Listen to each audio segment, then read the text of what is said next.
Welcome. I'm Rex Bear. In the next few hours, I'm going to shake things up.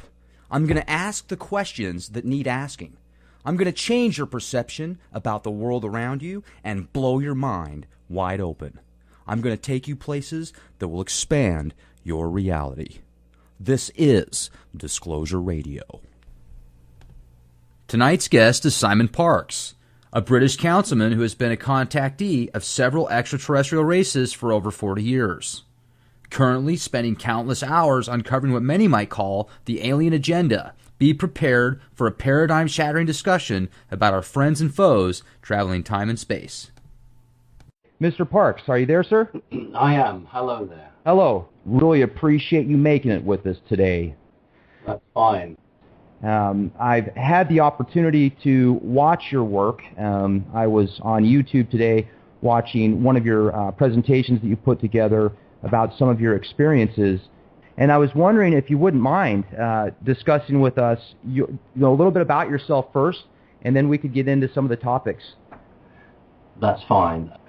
I'm an elected local politician.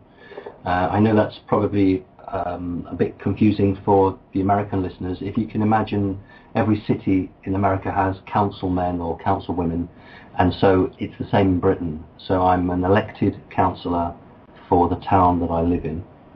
I've been involved in politics for some nearly 30 years, and I've had experiences with what you guys call mantis, but what we in Great Britain called mantids, also the greys, the reptilians, and a range of other creatures for as long as I can remember.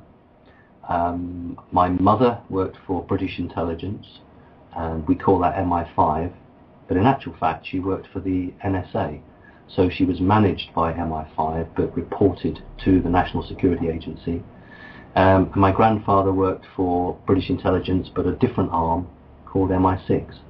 So I've come from not a military family, but a sort of a spy, espionage type family, and it's been very interesting. Oh, indeed. Yeah, I mean, quite fascinating. It's almost like you're living in a science fiction movie, so what some might call. Yeah, science fact probably would be a better way to look at it. Yeah, science fact, absolutely. So you've got family that comes from an intelligence gathering, I guess you could say, organization, and it seems like the more people that I've talked to and the connections that they have, a lot of times they are with some type of intelligence or military. I listened to one of your interviews, and it talked about an experience you had, I think it was in 1972, and I was hoping you could share that with us. Okay, it's 1971. I was about 11 3/4 years old. In Britain, when you reach the ages of between 12 and 13, you leave one school, excuse me, and you go on to your next school. And I was just in between the summer holidays, between leaving, there's a break between one school and another. And it was a weekend, it was a Saturday, and just opposite where I lived with my mother, there was a big park, big open green space. And I would always call for my friends who lived 2 doors down the road, 2 separate families, and we would always go over to the park and play. And on this particular Saturday, we all saw what we would call a teardrop-shaped craft. If you can imagine a teardrop or a drop of water falling from a faucet, and instead of the round end at the bottom and the pointy end at the top, imagine it moving from right to left with the blunt end at the front and the pointy end going backwards. So it looks the wrong way around. And we watched that for about 10 or 12 minutes, and it came not right over our heads, but very close over our heads. And I always thought it was a very beautiful craft. There were no windows, there was no sound, and the sunlight was reflecting off the beautiful silver edges of this craft. It was really quite striking. And then just as it was disappearing over the horizon, then a British aircraft with big cameras hung from its wings came after it to film it. And I had a very big sensation of being lifted out of my body. And the best way I describe it is if you were to imagine, I don't know if you guys call it a vacuum cleaner, we call it a vacuum cleaner or a suction cleaner here, but imagine putting that on your chest, and I felt as if I was being completely pulled out of my body. And then actually, I don't know how I got through the walls of the craft. I have no recognition of passing through the outer part of this spacecraft, but landing inside. And it was a very open plan, and that's when I had some very interesting interactions, and I felt I was gone for a very long time. So I don't know how much you want me to go into the detail, but we're really talking about mantis and creatures which later I was told were Nordics, called Nordics, but at the time they just looked like very white-faced, human-looking creatures. And reptilians, what I would now know to be called the Draconis reptilians. So yes, it was quite an important experience for me, because I made what I call my bargain. Researchers call it a soul agreement. When I was offered a deal by one of the mantis creatures, and I decided that was a pretty good deal for me, so I accepted, and from that day onwards, my life has been quite different. Now, that experience that you had when you made that soul agreement, that you call it, do you feel that it was something that was predetermined before you came into this life force, or do you feel that that was something that you actually decided on in completion at that particular time? That's a really, really powerful question, and it does show your depth of knowledge. I think I would have had a soul agreement before my birth, saying that I was prepared to come into this world to do something, but I had to be incarnate in a physical body to go to the next level. So in other words, you agree up to a certain stage, and then once you're here on this planet, you're given another choice, because it is all about free will, or it should be. And then I had the opportunity to say yes or no at the second stage, and at the second stage I decided to say yes, so that took me on to a further stage. When we were getting back to your discussion, we were talking about the opportunity that you had when you were young, and the mantid actually gave you basically a soul agreement, a second decision to make. Then you made that decision, and what exactly has that done for you in your life so far? The agreement, what I was offered, the exact wording was, would you like to be like us, to have power and authority, to see the future and know the past? And I was so excited by knowing about the future and knowing the past that I just immediately shouted out yes. I should have used my mind to communicate, which is how I would be with them. But when one gets very excited or very emotional, then you tend to fall back to what you're used to. So I just shouted out yes. And what that did was allowed me to become a lot closer to these particular beings, to be regularly visited, to be monitored, to have my health looked after, to be given certain information, and to play certain roles. So it developed my opportunities on this planet to do good. If I'd said no, I wasn't interested, I'm sure I would have been fine. I would have just had a normal life like everybody else. So I'm looking back on it, and I would make it clear that I'm one of the fortunate ones, because I've never been hurt. Many people who have had alien experiences do report that they are injured or hurt. and obviously if you go through an experience like that, then you're not very positive of these creatures. For whatever reason, I'm very fortunate, and so my experiences are happy ones. So when you had these interactions, did it feel like it was something that was just, you and me talking now, or was it almost surreal? Was it like a hypnotic type experience where it was, do you feel it was in a different type of dimension, or was it in, the real, the now, the physical type realm that you and I live in pretty much every day so far? Well, there are different ways that they would interact with me. One way would be that they would enter the house where I'm living or where I'm staying, and they would stand maybe a yard in front of me, and then they would enter my mind and then would create situations or scenarios, but I would know that this wasn't really happening, in the sense that I wasn't being taken to another planet. Even though that's perhaps what they wanted to show me, I would be aware that I was in my front room or wherever I would be. That's one way they interact. That's the cheapest and most economical way. That's what they do lots of times. And many people who experience these creatures can't tell the difference between really going to Mars or just standing in your own front room being given an experience of Mars. So that's one way. The second way is where they'll take your energetic body, call it your soul, and your etheric body, lots of words for it, but they leave your physical body behind, and they take your energetic signature away, and they take that, and then you can go either to a spaceship or an underground base. And then the third one that I'm aware of is when they can actually physically take your body. So for every 12 times they visit me, they probably only take me in my physical body maybe 3 times. And what they've said is that's the most dangerous, because there are many different Earth agencies that wish to intercept them. There are other alien groups that wish to intercept them. And if they're taking your physical body, then there is a great danger, because if something happens and you're damaged or hurt, then there's not a lot anyone can do about it. So they prefer to either take your energetic signature or to just stay on planet Earth and just do what they do.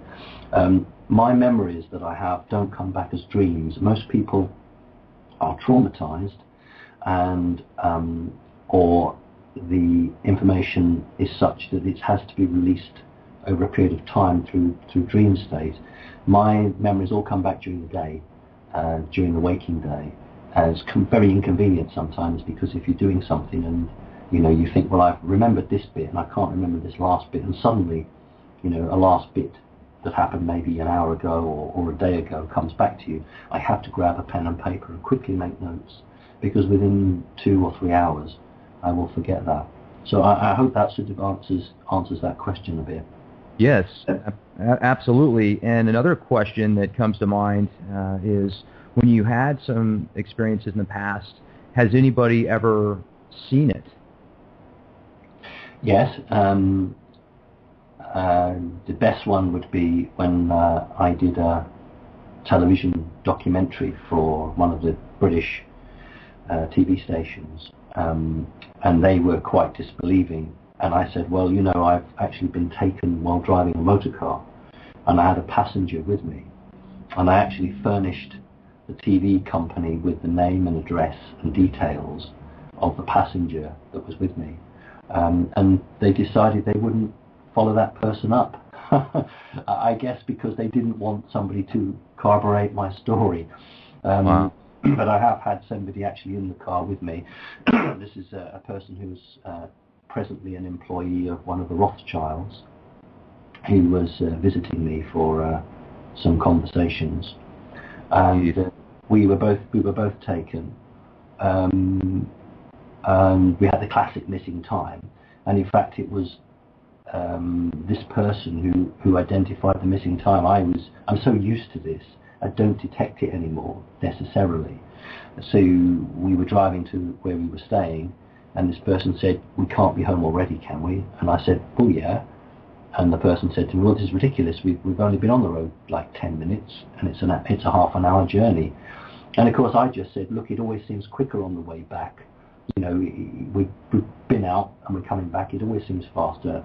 And then I looked at my watch, and some of the memories started to come back and other things happened. So throughout my life, I have to say that I find it quite unusual when people talk about being taken or abducted at night.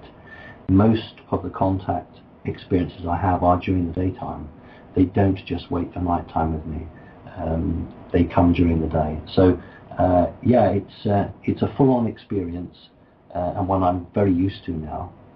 And then you said one of the experiences that you had was actually with a Rothschild. I find that fascinating, and it appears that some of these particular bloodlines, for example, people that have Rh negative blood or parents that had Rh negative blood, are much more prone to what some might call abductions. Yeah, my mother, human mother, was Rh negative, and my human father was Rh positive. I've actually been in a conversation with a mantis over this very topic some few years ago now, and apparently this was the blood that they used when they were altering or genetically changing humanity some few thousand years ago, and they use it as a signal or a symbol that those beings, those human-bodied creatures that contain the Rh blood, can trace a direct line back to the alteration of humanity. And all it means basically is that the aliens feel they are closer to those creatures because they consider that they are the ones that they created. And I want to make it very clear that aliens did not create mankind. That is not the case. Although some aliens would pretend to be the gods who created humanity, that is not right. Humans are sovereign beings and don't need to bow down to anybody. And in this case, it's simply that they altered humanity and they are closer to those that contain a same blood group of the ones that they made. And it resonates with a lot of the old works, some of the Gnostic texts that talk about basically man being manipulated via the archons. Are the archons actually these interdimensional beings that seem to be able to control time and space, what we might call that anyway? Yes, if we can imagine an interdimensional space. In other words, if you can think of the third dimension ending in a wall, like you would in an apartment, and then a little space, maybe 3 or 4 inches, and then the wall for the next apartment, let's call that the fourth dimension. If you could exist between the gap between the two walls, that would be an interdimensional space. So the archons, I often call them jinn. They exist in this interdimensional space. And if you were a dark magician, if you were a satanic magician, and you had been given the codes or the magic to call these things through from the interdimensions, then you can do that. So controlling the time, yes, I think though that I would really look at creatures from a much higher dimensional aspect to be able to manipulate what we understand as time. And I'd really like to get into that here in a little bit about what you said, what people might consider dark magic or Satanism, being able to harness these energies and such, in what others might call a negative fashion, obviously, feeding off of these energies. But like when your experiences that you've had, was it against your will at first? No, no. The only time that I was terrified, 2 times. The first time would be when I saw my first, what I think researchers call shadow being. I referred to him as a 5-year-old boy as my smoke man because he appeared to have this black smoke rising from him all the time. But I understand he would now be a shadow being. That scared me. I'd never seen one before. And the other time that I was scared was when we talked about the 1971 experience, and to be taken off the Earth and to see the Earth disappearing below you and to go through into a spacecraft, that really upset me as well. But no, it's never been against my will, and I understand these creatures. I do consider them family. and it's just something that happens to me, and I accept it. And when you talk about the mantids or the mantises, I had a guest on the other night. Here's another synchronicity that was discussing a couple of extraterrestrial races that help build pyramids. And they have these people that do remote viewing, that, there's particular applications that they take to be able to see things that they would say are there, that are documented, claim that this mantis alien was actually over the work of all these workers, basically, that told them what to do and stuff like that. Is that the same species that you're referring to? Well, I haven't seen a drawing of the being that the remote viewer saw, so I can't say for certain. But I think we all know what a mantis or a mantid looks like. We have to remember that there are different groups of mantid and mantis, and when I speak, I'm only able to talk about the group that interacts with me. So I'm not talking for the whole of their race or the whole of their group, just the faction or the group that interacts with me. But if it's a mantis, then we're looking at the same sort of creature, yes. Okay. So what exactly did you sign up for? Or I should say, what agreement did you make?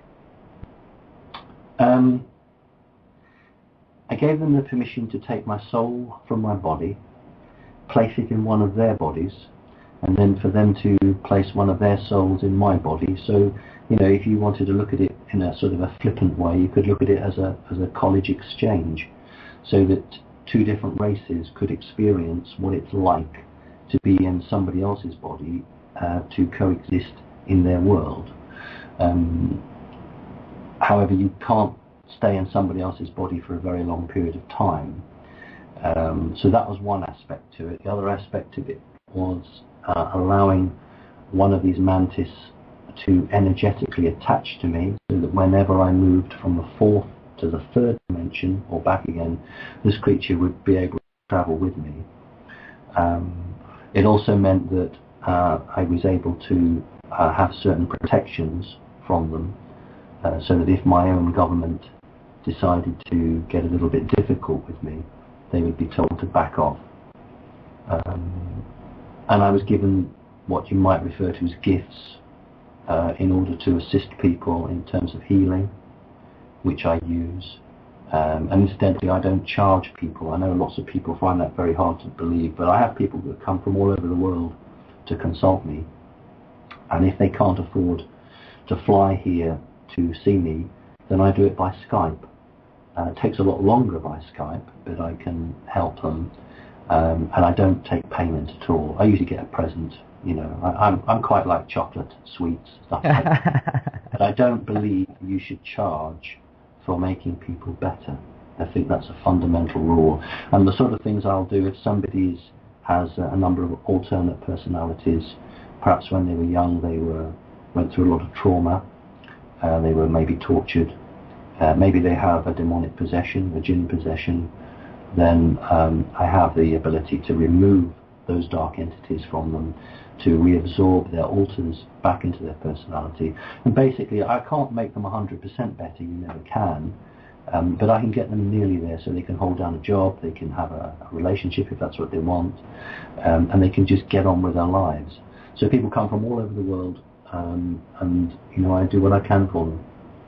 One thing that it brings to mind is when you say you can help them get back on with their life, but you can never make them 100%. What do you mean by that exactly? Well, if somebody, you remember I talked about the Rothschild, it was an employee of the Rothschild. It wasn't a member of the Rothschild. This person was with me in the car. They are a direct employee of the Rothschilds now. And they had gone through torture to split their personality so that they could be easily controlled in the employ. However, it had gone too far, and the person was not operating properly, couldn't do the jobs that they wanted them to do. So they were sent to me to be healed, to put right, which is what I did. And interestingly enough, this person, I've obviously got to be very careful. I'm going to protect the person because they came to me for help, and I'm always very, very careful to to not give away anything when someone comes to me for help. But when this person came to me, they had an IQ of 164, and when they left me, they had an IQ of 182, which is well above genius level. But you see, the Rothschilds need people at genius level to do their work. Now, one school of thought is, why are you helping somebody who's going to be employed by the Rothschilds? But my view is, this is a human being. This is a person who never asked to be tortured. They were put into a cage and they were electrocuted.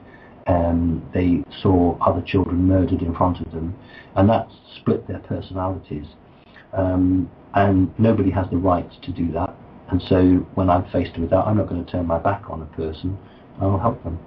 So, that's what I do. So basically, you've been given this gift to be able to heal people spiritually, mentally, physically, and then you talked about how you have this protection, basically, and that's, I'm sure, what many people ask you: how do you stay alive? How do you not, get sacrificed or taken out? But I guess you've got beings or spirit guides that are truly helping you at this level and beyond. I think the best way to answer that is, why am I still a politician?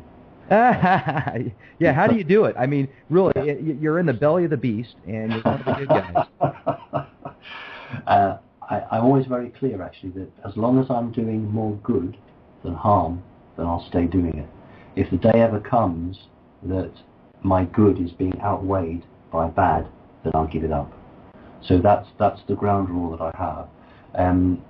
It's very difficult, isn't it? Because I'm a part of the establishment, and that's exactly what I am. And yet, you see, here I am still doing it. So there must be something protecting me. Otherwise, I would have disappeared a long time ago. Right. And if we could also get back to the experience that you had with this mantid, that do you claim that she is your mother in a sense? I guess. No. First of all, it's a male. Okay. Dr. Carla Turner, God bless her, she's dead now, unfortunately, very sad. She died of cancer.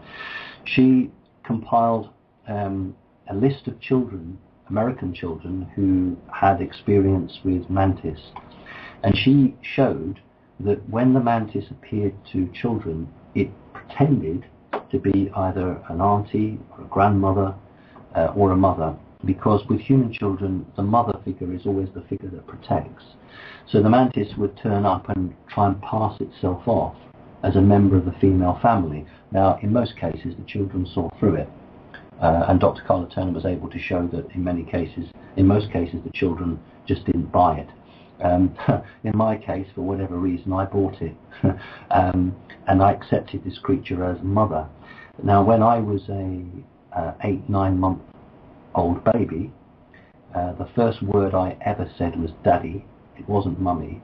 And I was convinced until the age of about 1.5 that I had two mothers, because I had the biological mother that changed me and fed me and put clothes on me, and I had this other creature which said that it was my mother. And of course, as you grow up, you realize that it's not acceptable in company to start talking about two mothers. So I learnt the human convention. I basically learnt to be quiet and keep stuff to myself. So I went through a learning process, what you can talk about in front of humans and what you can't talk about in front of them. And so by the time I was about 7 or 8 years old, I was very clear in my mind, what was acceptable and what wasn't. But I had to learn the hard way. So when you've had some of these experiences, Simon, you've talked about these different races that even grays, there's different types of grays, and some of them have different positions. I was hoping you could discuss some of that with us tonight. I would, maybe kind of set the stage would be, I've heard you talk about like the doctors, the pilots, the masters, the different entities and how they feel, and maybe we could get into some of that also. Okay, so first of all, I would say that any entity, any beings that have a hierarchical structure clearly haven't evolved far enough. And when you go up to the 7th, 8th and 9th dimension and beyond, there is no hierarchical structure, because they have evolved so much that they don't need that. Now in the 4th dimension you have the mantis, and they are divided into 3. The lowest group basically are the doctors. Absolutely fantastic physicians. If you ever get sick, you don't want a grey plodding about with you. You want a mantis. They know their stuff. And I had 2 or 3 doctors assigned to me. Above them are the computer operators or the pilots of the spacecraft, and then above them you become into the officer class, and in order to show their rank they wear a purple robe, and the robe has a hood, has sleeves and a pocket for what is called the rod of office, but it could be a self-defense weapon, and they give orders and commands. Above them, higher ranking officers who have sashes across their chest, and always colour purple. Now the greys, you have a whole range of greys. The original race of grey, you can tell them because they have the small eyes, very, very small eyes. The typical Hollywood grey with the great big wraparound eye, that I would call that mostly a creature without a soul. Not a robot in the true sense of the word, but a living biological entity. However, there's no soul in it. It's just like a child's doll, basically. However, there are greys that do contain a soul. So if we were to look at a small spaceship that travels between the Earth and a mothership, a bit like the Roswell craft, actually, that might be a good example.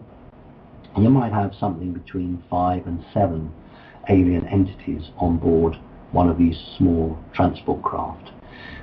The pilot of the craft would have a soul, could be a male, could be a female, but all the other members of the crew wouldn't have a soul, and they would all be connected to the hive mind. So you've got not just the grey, because when you hear people talk you think there was just one grey. There are a whole range of greys, literally from 3 feet tall right up to tall greys up to 6 feet tall, all with different rules, all with different ideas, some taking all their orders from the reptilians, others independent group. So when we talk about aliens, we're really talking about a massive range of people. I use the word people, massive range of people with all different agendas, different perspectives, and you can't just lump them all into one group. Right, just like humans, you've got good ones and bad ones. I'm sure there's different agendas for all of them. And when you had the opportunity to meet with these beings, you talked about some of them felt good and some experiences were kind of harsh, or you felt that some of them had no soul. What was it like when you had the opportunity to connect with a mantis? Well, I don't have to worry too much about them. Very, very connected. Can be quite open. They don't have humour. They don't have a sense of humour in the same way that humans do. They learn humour.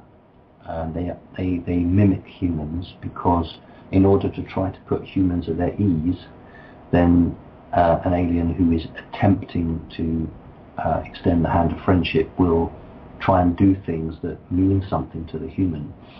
But a mantis can't smile. So you have to connect solely through your mind. You have to be able to trust each other, and you have to be able to understand that you have a shared agenda or an agreed outcome. Once you've got that, then you have a basis of trust with which you can work on. Now, I have a totally different relationship with the Draconis reptilians, because these creatures are less benevolent and very, very full of pride, tremendous ritual, tremendous ceremony-orientated creatures, and one has to always be a little bit cautious or careful when communicating with them, because things can be misunderstood or misconstrued. So I would adopt a different attitude or a different set of values depending on the creature that I was meeting or interacting with. So do you feel that when you connected to these entities that the mantises or the mantids actually had your best interest at heart, but these reptilian beings were more, I guess, warlike? And from what you know, are the people in power now at these higher levels, are they influenced by these reptilians, or are they actually reptilians that, shapeshift into human form? 2 questions there. The first question really is, I think that the mantis would have their own interests at heart. I think that most of the entities that I interact with are looking out for themselves, but in many cases that would also mean looking out for me and for others.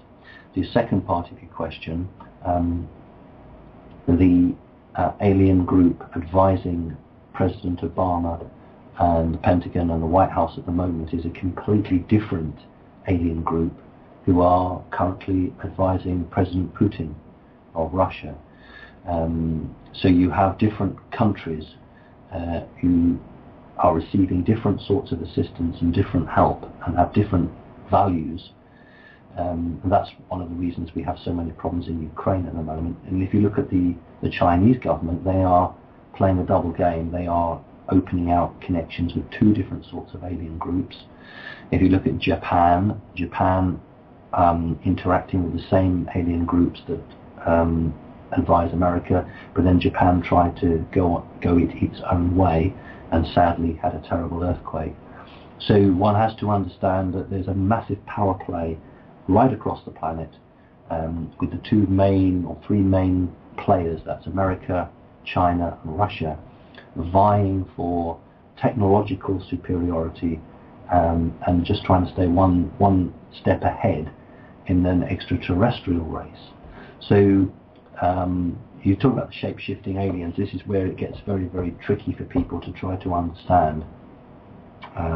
It's hard to, unless you've seen something like this, it's very hard to grasp how can a person change or shapeshift. The answer is yes, they can. It's an energetic change. I don't want people to think that a person's physical body changes, but what we call an energetic overlay. If you have a reptilian soul in your body, then you are able energetically to change a visage, change your face, change your shape, but your skin doesn't change. It's an energetic change, but it can't be held for very long. And a lot of the clips on YouTube aren't real people's eyes changing, that's just bad camera work. There are a couple of YouTube clips which are genuine, and I personally have seen 2 occasions now people's eyes change shape from round to American football shape, and it's not, to me, it's not so surprising. So, was one of those people an American football coach, or one of those people that used to be a football coach? I could sort of say yes. I'm not going to go down the road of anybody's name. The thing is, if you're a reptilian soul person, you're incredibly strong, so you would go into tough contact sports. So that isn't surprising. So you say that these people that travel time and space, these different races, have different agendas, and the Russians are working with a particular set, we're working with another. So it's not all intertwined to come up with the same outcome goal. It's not, a lot of people think that the Georgia Guidestones are the ultimate goal. You know, one people, one living language, 500 million people, etc. Is that true, or is that kind of a conspiracy set out there to have people going after the wrong path? I'll tell you what is true. The fact is that the planet Earth is a prison planet. All humans, or vast majority of humans, are kept down in enslavement. But people don't realise it because they're too busy paying the mortgage, trying to keep their cars on the road, looking at their computers, trying to survive from day to day. And because of that, people are not looking into themselves, they're not meditating, they're not trying to connect with nature, they're not trying to ask themselves who they really are. They've got the television on, they've got the radio on, their attention is just taken everywhere. And as long as human race is looking elsewhere instead of itself, it can't evolve. And it's vital that people change and develop, spiritually awaken, because without that, people will just be stuck in the same treadmill for time after time after time. And so my message to everybody is really try and connect with nature, try and connect with yourself. Try and realize that a lot of the things that the mainstream media are telling you are not true. It is important to protect your health, because if your health can be made weak, then you are more easy to control. So my main message, I guess, to anyone who's listening and is interested, is that please be very careful what the main media tell you. Please be very careful with what you hear. I know you guys have had some terrible incidences with bombs and shooting, and you know, my heart goes out to you. It's very hard to imagine that your own government could be involved in something like that. And I think that's the terrible thing, that we elect people, and I am an elected politician. You know, we elect people to do the best for us, and what a terrible, terrible shock to us if we were ever one day to find out that those very people that we'd elected to help us and support us were actually not very good at all. So, you know, it is good to talk about the aliens because it's a very important part of the hidden secrets, but I think also it's a bigger truth sitting on our own doorstep with our own governments. You know, you brought up Fukushima and Japan. There's a lot of people that think it was an inside job, that a particular faction did it to, you know, create some type of basically extermination process, and a lot of speculation to it. But was it, from the information you have, was it a particular prestigious secret society that had the, I guess you could say, underhand, the hidden hand in that involvement? Well, I can tell you this, that anyone who's looked at any of my videos or been to any of my talks, I tour quite a lot in my own country and, you know, give lectures. I talked about what's called the CERN Collider, or the Hadron Collider, which is just on the border between Switzerland and France. And that's a very, very big particle accelerator device. And the interesting thing is that since Fukushima, the Japanese have been asked by the Americans to build another one, but this time a linear collider. The Hadron Collider is a circular collider, but Japan has agreed to build a linear collider, and Japan's agreed to pay for all of it. And I guess it's, you know, if they know they build that, they're not going to get another earthquake, are they? So why did, you know, a lot of people will say that if there's an extraterrestrial race out there that's so advanced and cares so much about this Earth, they wouldn't let that happen. I'm sure you've read the articles about UFOs over nuclear silos around the world that basically disabled the nuclear missiles. So why would they allow something like that to happen? Are they wanting to exterminate us? No, because the planet is too valuable. I don't mean in terms of the nice fishes and the colourful birds. I'm talking about humanity. Humanity is an incredibly useful product for a number of alien races. There are a group of higher dimensional beings who just about had enough of humanity being pushed around, and the last few years have sort of clubbed together. You can call it a council if you want. It's a loose federation of different races who basically said enough is enough. A number of military bases underground have been destroyed, or the entities removed from them. There isn't a single race that I'm aware of that wants a destruction of the Earth, and for proof of that, we would have been destroyed by now. If aliens wanted to destroy us, they would have done it during the Stone Age, when all we had were bows and arrows and spears. That didn't happen. They allowed us to have the nuclear weapon. They've given us technology which we've back-engineered. It's not about destroying humanity, it's about pushing it down a certain route that is beneficial to some aliens. So you've got one alien faction that wants the humans to develop in a certain way. You have another alien faction that doesn't want that at all, wants humans to develop in yet another way. And so what happens is different groups link in with different Earth governments, and they are trying to push each individual Earth government down a separate route. That's why you have governments arguing with each other and not getting on. Until recently, it was recognized that there was only one government for Earth, and that was the American government. So until the last 5 or 6 years, the American government spoke for all of the planet. And it's only in recent times that other alien races have broken that agreement and started to interact directly with top leaders of other countries. So how long have they been around, the ones that you have personal connections with? The mantis have a very, very deep connection with the Earth, and it's accepted by a number of entities that the mantis act as a go-between in terms of human development, not necessarily on an individual basis, but human development. So any plans or ideas ought to be run through the mantis first to see what their views are. That's not always the case, because there's a lot of deception and backhanded play going on.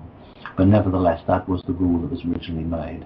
If you go back to ancient Egypt, if you go further back to the Sumerian times, so you're looking at 3,500 BC.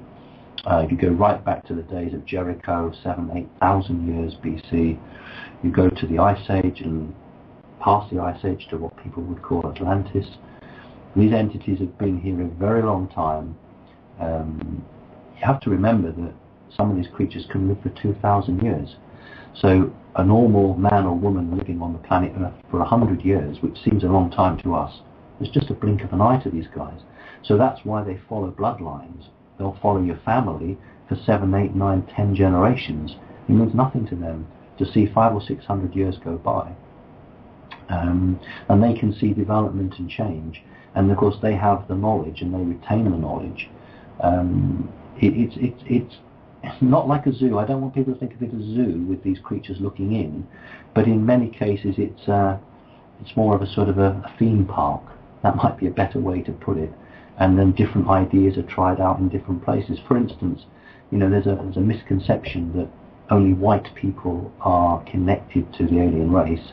The Zulus had a very, very close association with the reptilian race. That is why the Zulus were trained and are fantastic soldiers, fantastic fighters, and gave the British such a hard time. And there are many other indigenous tribes which were connected to alien races and given very, very sacred law or knowledge. So, every race on this planet has some tradition which, when you dig into it, can actually hark back to some contact of some sort. Wow, that's incredible.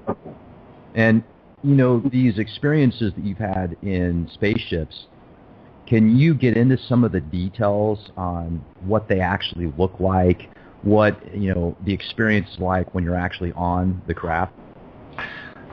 You don't. Well, I don't feel any momentum or movement at all. I don't know how that's achieved, but basically the craft can do some pretty fantastic maneuvers, and you have to, because if you're being engaged by, up until fairly recently, by American long-range fighters, and more recently energetic weapons, the beam weapons are at Pine Gap in Australia, and in America as well. I have no problem in saying that. You need to be able to change your course of direction very quickly, because if you don't, then you'll get taken out, and the humans are getting more and more clever with their technology and trying to bring down spacecraft. Craft vary from the traditional disc shape, exactly what you would call a flying saucer, right through to large, almost planet-size ships. I talked about the teardrop craft, the triangle-shaped craft, which are originally grey, and reptilian craft, although the humans now have back-engineered triangle craft and use them quite a lot. So it's a whole range of craft. It depends on the race, because if you have like what people call the Nordic race, their propulsion system's relatively primitive. Perhaps they can only go at 2 or 3 times the speed of light. You have other races that can go 5, 6, 7 times the speed of light. But you have to open a wormhole, because very few races are prepared to travel 300, 400, 500 years to go from one place to another. That's just a waste of time. If you can open what's called a wormhole or a portal, you can get from one dimension to another dimension very quickly, and you don't lose time. So the craft, doesn't matter what shape it is, because there's no resistance in space. it's more to do with the power plant, it's more to do with the minds of these creatures, because many of these spacecraft operate in tune with the intelligence of the pilot. So your pilot will be literally hardwired into the sentient computer that controls the spacecraft, so that the computer of the spacecraft and the pilot become one. And that's why pilots have to have souls. You can't have a grey without a soul or a body without a soul, because the thinking process isn't as quick and it's not finely attuned. So all pilots of spacecraft will have souls. I mean, you know, it's a very complex matter, and the US governments have got a number of these back-engineered craft. The Nazis, of course, the Germans from the Second World War, very advanced. A lot of great experiments there, which of course was carried on into NASA, when many of these German scientists were given American citizenship and brought over to the States. So that's why America stole a march on everybody, because they had all those scientists. Oh, well, clearly there's different craft that a lot of people believe were reverse engineered in the 30s, actually, back when the Nazis were, you know, working on their world hegemony from other entities and stuff. So yeah, I find that fascinating. And when the experiences that you've had, I thought I heard you talking once about how you were actually walking down a corridor or in one of these crafts. Could you explain that experience with us? Yeah, I mean, it's a pleasure to talk to you, because you know you do have a great deal of knowledge, and I have to say, often when I'm interviewed by people, they don't really have the knowledge, or they haven't read the brief. You obviously researched this for a very long time, so you're fully aware and understanding what I'm saying. And as I say, that's really nice for me to talk to somebody who's so knowledgeable. On the craft one, I think you might be referring to the time at the intersection of this corridor. There were, I can't remember, 3 or 4 humans just sitting on the floor, and a grey, traditional Hollywood grey, that's the guy with the big wraparound eyes, about 3 foot tall, just standing there. And this is incredibly untidy. You have to understand that in these locations you don't have tables and chairs. You just don't have objects that block anything. And to have humans just sitting there is just not right. It's not protocol. There's a schedule for everything, and this is wrong.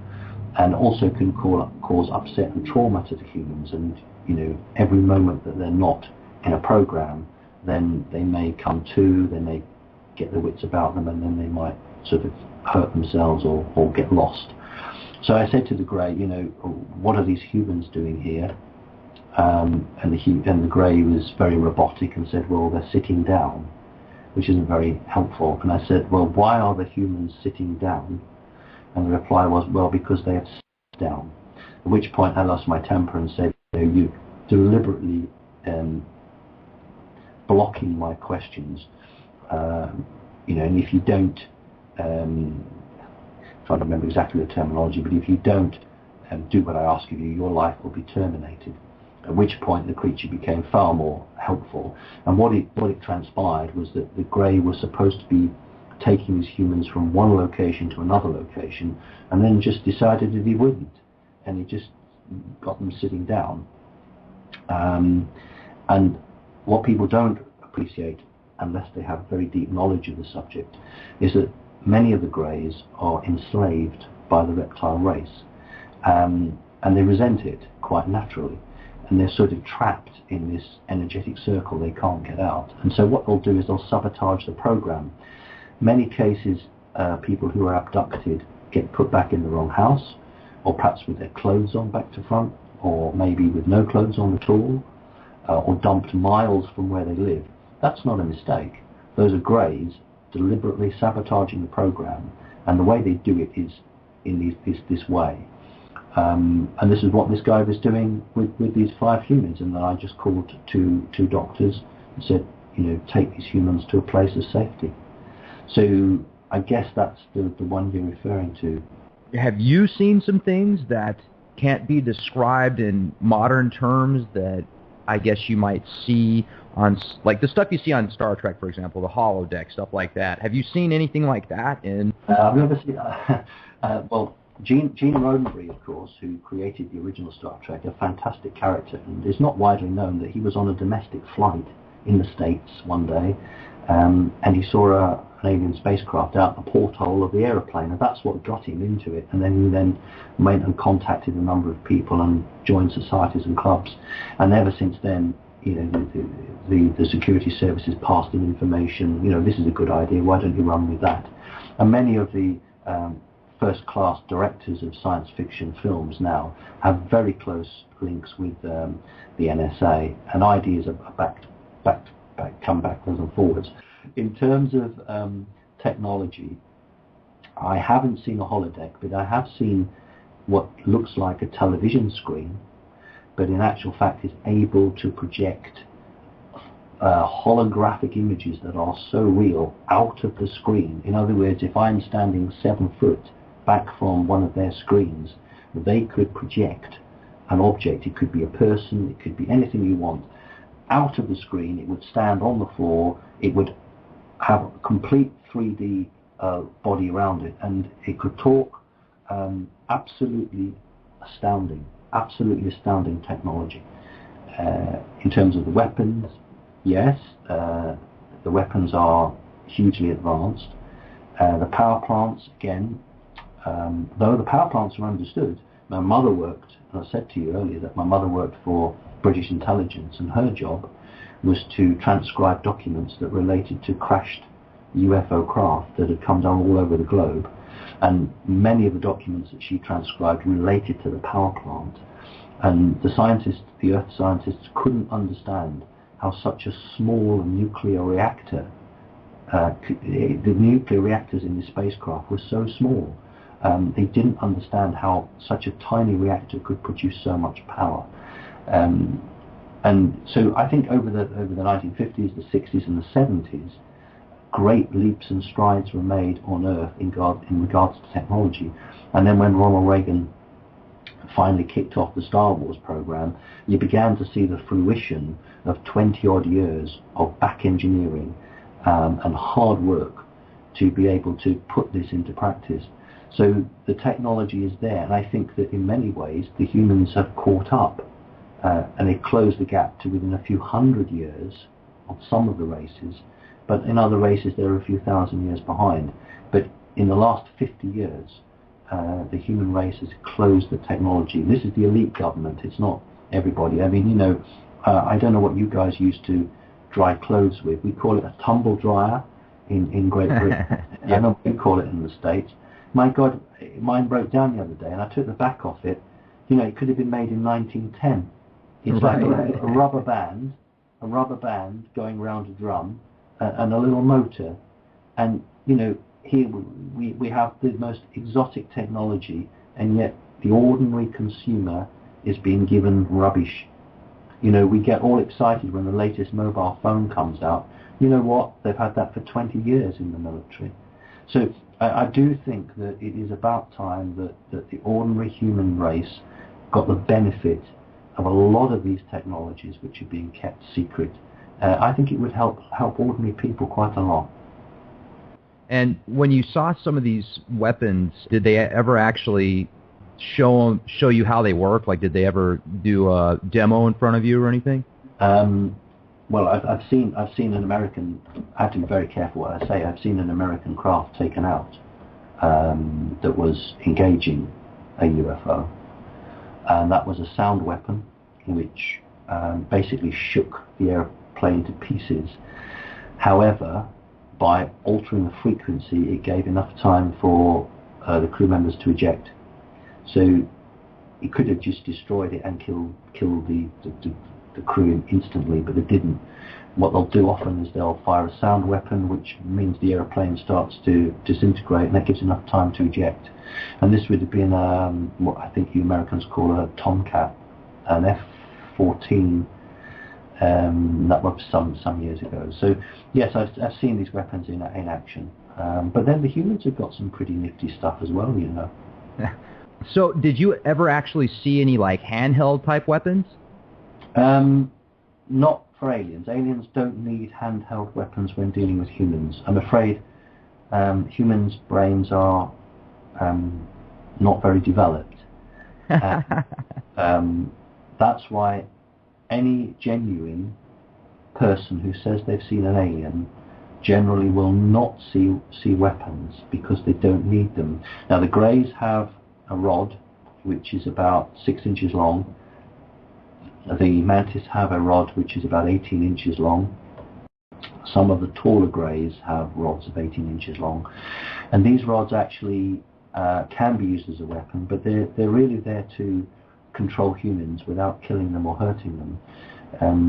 The rod is used to disable a human. It usually fires a beam of blue light, a blue light beam into the face of the human, and that just basically puts the human into a trance.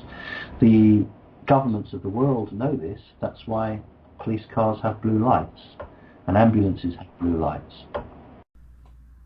All right. Ladies and gentlemen, we are at the end of the first half of our broadcast. If you would like to listen to the rest of the show, join us at www.disclosureradio.com.